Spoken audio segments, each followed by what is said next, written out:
Hello everyone, welcome back my YouTube channel. कैसे हो आप सभी? आई होप आप सभी स्वस्थ होंगे और अपने अपने जीवन में व्यस्त होंगे।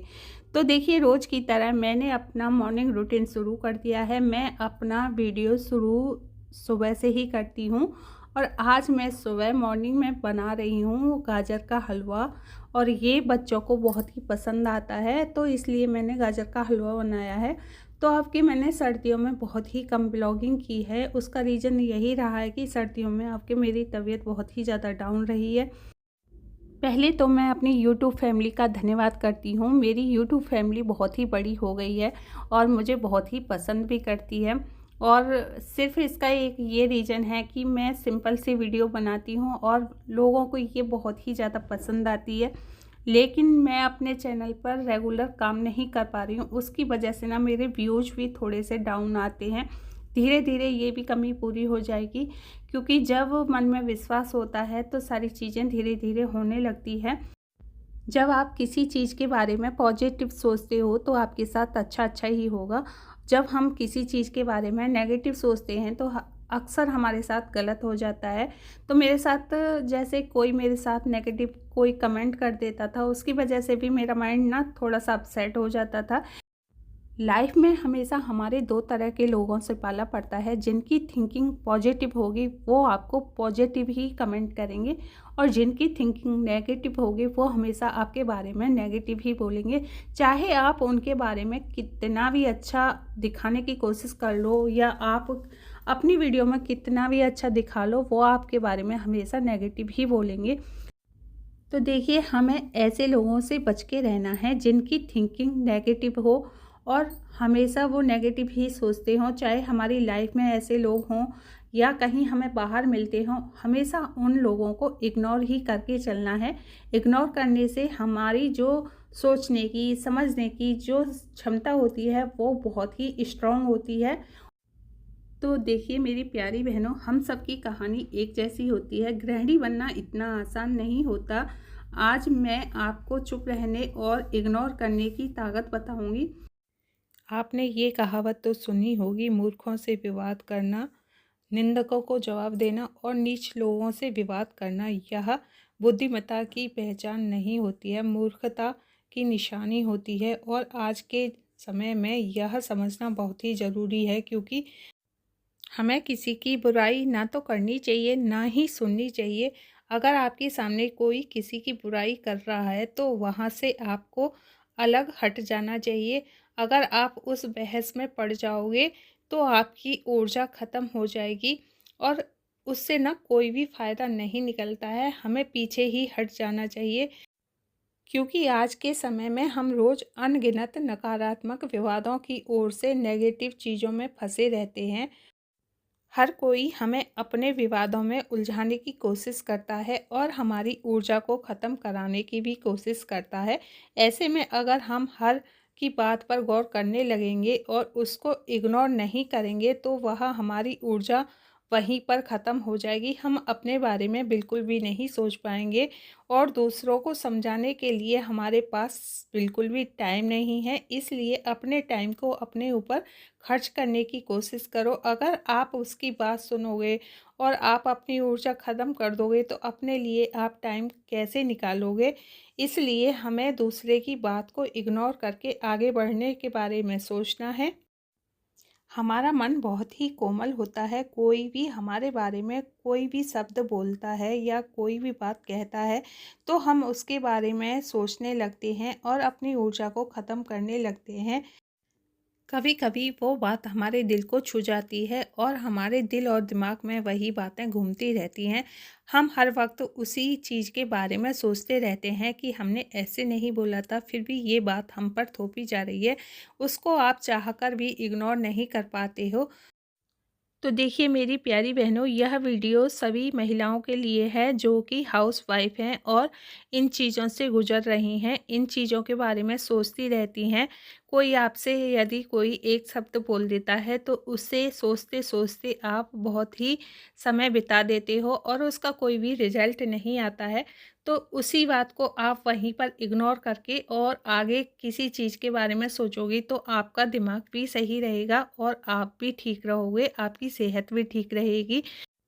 अगर आप एक बार इग्नोर करना सीख जाओगी तो खुद के बारे में सोचना शुरू कर दोगी और पहले अपने काम के बारे में सोचोगी कि यही मेरा काम है, पहले मुझे ये काम करना है, मेरे काम का यह रूटीन है। पहले अपने काम का रूटीन बनाइए, खुद के लिए टाइम निकालिए। अगर आप अपने लिए टाइम नहीं निकाल पाओगे तो आपके बारे में कोई नहीं सोचेगा। अगर आपको अपने बारे में टाइम निकालना है तो सुबह जल्दी उठने की आदत डालिए और सुबह जल्दी उठते ही बस घर के काम, परिवार के काम में लगे रहोगे तो आप अपने लिए टाइम कैसे निकालोगे? आप अपने बारे में कुछ नहीं सोच सकते तो सुबह 20-25 मिनट छत पर बैठकर अपने बारे में सोचिए। अगर आप कहीं काम करते हो, मेरा मतलब है आप हाउसवाइफ के अलावा कुछ और भी काम करती हो, तो आप उसके बारे में सोच सकते हैं। अगर आप केवल हाउसवाइफ हो तो ऐसा मत सोचिए कि आप अपने घर को चला रही हो, आपके बिना आपका परिवार नहीं चलेगा, ऐसा बिल्कुल भी मत सोचिए। आपका परिवार है, वह हमेशा खुश रहेगा और उसकी खुशी के लिए आप पूरा दिन काम करते हो। उसी कीमती टाइम में से आप अपने लिए थोड़ा-सा टाइम निकाल कर अपनी हैबिट के बारे में, अपने गोल के बारे में, अपने स्किल के बारे में आप सोच सकते हो।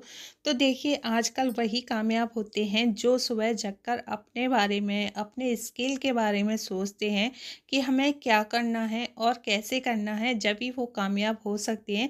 24 घंटे सभी को मिलते हैं, हमें भी 24 घंटे मिलते हैं, अपने बारे में सोच सकते हैं, अपने परिवार के बारे में भी सोच सकते हैं। और ये है होली की वीडियो। होली पर हम गांव जाते हैं और मेरे बच्चों को होली खेलने का ना बहुत ही ज़्यादा शौक़ है और वो किसी से होली नहीं खेलते हैं, अपनी मम्मी से, अपनी चाची से और अपनी दादी से, ऐसे ही घर में सभी से होली खेल लेते हैं। और बाहर छोटे छोटे इन्हें बच्चे मिलते नहीं हैं। हाँ, क्योंकि मेरी ससुराल में ना किसी के बच्चे गाँव में ऐसे नहीं हैं, छोटे हों तो उनके साथ वो खेल लें, तो हमसे ही वो होली खेल लेते हैं। और यहाँ देखिए अब के ना हम दीप के लिए ये वाला सिलेंडर लेकर आए थे, इसे बहुत ही अच्छा लगा है और इसमें ना अच्छा भी है, गुलाल बहुत अच्छा आया था और इसमें प्रेशर से, हवा से गुलाल निकलता है और इससे ना सभी बच्चे होली बहुत अच्छी तरह से खेल लेते हैं। और इसका जो वेट था वो 4 kg था और इससे हमने सभी ने होली बहुत अच्छी तरह से खेली। और आप एंजॉय कीजिए और देखिए कैसे हमने होली खेली है। अब रुक जा, अब इससे बाद में करूंगा। जा जा पानी से खेल लो, चलो गुब्बारे से।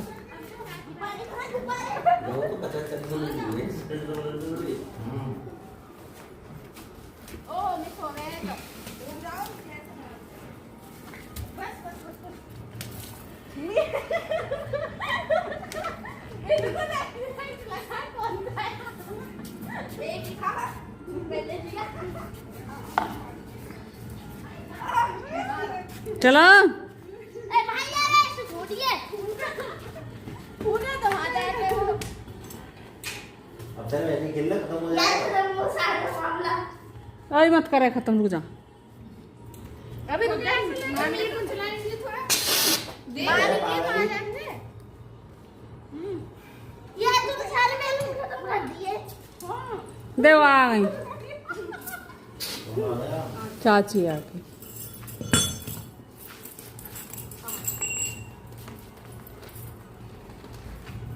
हाँ चला चाची को ही आने दो, अब प्रेशर कम हो गया इसका।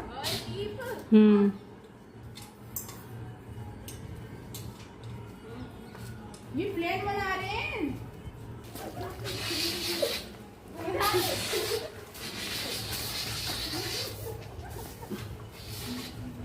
बस भाई बस। घर गांव में होली खेलने का एक अलग ही मज़ा होता है। होली का नाम होली है, होली में रंगना ही होता है। और यहाँ हम आए हैं और होली खेलकर और बच्चों के साथ एंजॉय करके जाएंगे। तो देखिए वो अपनी चाची के साथ होली खेल रहे हैं, दीदी के साथ होली खेल रहे हैं। तो होली का फेस्टिवल ऐसा ही होता है, आपको जो भी मिलता है, चाची, दादी और बुआ जी, घर में जितने भी मेंबर होते हैं सबके साथ एंजॉय कीजिए। और होली का फेस्टिवल है ही ऐसा कि हम सभी के साथ होली खेलते हैं तो बहुत ही अच्छा लगता है। हमारे घर में जितने भी मेंबर हैं, बच्चों ने सबके साथ होली खेली। सुबह सुबह से हम अपने काम में लगे हुए थे और सबके अपने अपने काम होते हैं। मेरी देवरानी के अपना काम था, उसे बनाने थे दही बल्ले और मुझे बनाने थे पकोड़े। तो ऐसे करके हम काम को 2 भागों में डिवाइड कर लेते हैं, काम भी जल्दी हो जाता है। फिर उसके साथ हम बच्चों के साथ थोड़ी सी मस्ती भी कर लेते हैं। ये भी टाइम बार बार लौट के नहीं आता है, बच्चे कब बड़े हो जाते हैं पता ही नहीं चलता है। तो यहाँ हम उनके साथ होली खेलने आए थे। अब कि मैं होली खेलने से बच रही थी क्योंकि ना वहाँ का पानी बहुत ही ठंडा रहता है और ये समरसेबिल से निकलता है, तो बहुत ही ठंडा पानी था। जैसे पानी के बैलून भर के बच्चे मार रहे थे, तो बहुत ही ठंडा लग रहा था। ऐसा लग रहा था कि बाद में बीमार ना हो जाऊं और बाद में जुकाम भी हो गया था। तो बहुत ही अच्छा लगता है, होली का जो फेस्टिवल है बहुत ही अच्छा लगता है। और मेरा बेटा साल भर इस फेस्टिवल का बहुत ही बेसब्री से इंतज़ार करता है और पूछता रहता है मम्मी होली कब आएगी। होली जब चली जाती है तो वो फिर से उदास हो जाता है और फिर उसका वेट करता है। और मुझे अपने बच्चों की खुशी में बहुत ही ज़्यादा खुशी मिलती है। उन्हें होली का फेस्टिवल पसंद है तो उनके पापा भी उनके लिए जैसा वो कलर चाहते हैं वैसा ही कलर लेकर जाते हैं और होली उनके साथ खूब इंजॉय करते हैं। ऐसे ही हम उनके साथ खूब होली खेलते हैं। देखिए ये चीज़ें ना दोबारा नहीं आती हैं। बच्चे का जो बचपन है वो दोबारा लौट के नहीं आएगा। हमने भी जो बचपन जिया था वो लौट कर नहीं आया है। चीज़ें दोबारा लाइफ में कभी भी नहीं आती हैं। जो आपके पास है उसमें खुश रहना सीखिए और दूसरों को खुश करना सीखिए, बहुत ही आनंद मिलता है जीवन में। तो देखिए मेरा बेटा यहाँ दादी जी के पास में बैठा हुआ है। उसे ना अपनी दादी जी बहुत पसंद है और दादाजी भी बहुत पसंद थे, लेकिन वो एक्सपायर हो गए हैं, आप सभी को पता है। तो देखिए जो हमारे पास होता है ना उसमें खुश रहने में बहुत ही ज़्यादा खुशी मिलती है। और ये है मेरी फैमिली, मुझे बहुत ही ज़्यादा अच्छी लगती है। आई थिंक आज की वीडियो आपको बेहद पसंद आई होगी। पसंद आए प्लीज़ लाइक एंड शेयर कर देना और मेरे चैनल पर पहली बार आए हो प्लीज़ मेरे चैनल को सब्सक्राइब कर लेना। Thank you for watching.